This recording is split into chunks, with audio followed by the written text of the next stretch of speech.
outside siding is done, the windows are done in the community hall, and we're just on interior finishes.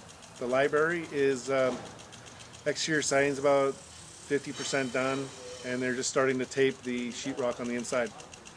The town hall's the last building to be completed, so we're waiting for windows. They should be here towards the end of this month. The baseball field was completed, and they started using it last week, and that's pretty much where we're at. Towards the middle of this month, we should start the soccer field and a lot of the grading around the buildings, and also the head walls for the creek. So here we are, we're in early June. This project's been under construction, I guess, for, 16 months, something like that. We now have 3 buildings and a kind of a chewed up site right now in some cases. Lots of construction and earth moving and finishing work going on. Inside the buildings, they're coming along. You can see the spaces and feel the spaces now, and the final materials for the roof and the walls and the ceilings and the light fixtures are all kind of descending on the site and being installed. The doors are being installed and the windows are being installed or have been installed a couple of months ago. The project is on schedule, and I'm very pleased that they're literally talking about moving in here in about 6 weeks, and that the building should be ready for them when they do that. The town center group, the town center administration team, is going to move in late July, maybe early August, depending on whether their furniture arrives in time and is installed. The community hall, which is the building that's farthest along, will probably be usable for fall classes. And the library, I understand, is expecting to move into the library during the month of August. We're going to do a groundbreaking ceremony, ribbon cutting ceremony at our Blues and Barbecue on the 14th of September. And we're hoping the whole town will come, and in fact we're expecting some people from outside as well. Someone said Al Gore, but I don't believe that. We are very proud of how these buildings are turning out. I'm getting nothing but compliments about how they appear. And quite frankly, I'm most proud about the fact that we have done this in the greenest possible way. There have been little issues. I know the baseball players were very concerned for a little while that they were going to hit home runs into the playground and hit small children in the playground.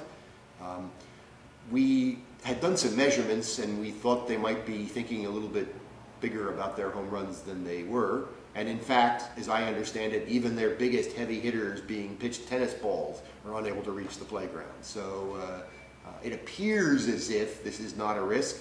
If it is a risk, we'll put up a small net or something like that to protect the kids, or a canopy.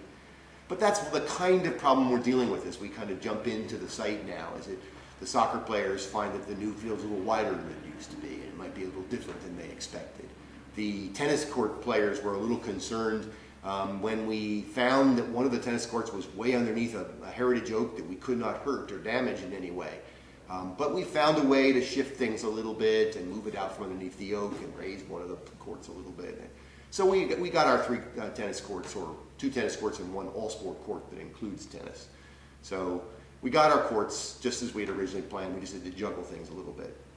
There have been a number of cases where we have found things on the site, in the site plan, for example, trees that we didn't know about, that weren't on the plan, that we, in one case, transplanted in order to get it out from underneath the construction site, and you still keep the tree. But in general, everything is working out just great. I must say, I expected us to have bigger problems than we did. One final complication to the whole project, which I'll finish with, is it's a complication, but it's also a great asset. We have for years known that there was a creek running in a pipe underneath the town center site. And a group of citizens got together and considered whether we should daylight this creek or not.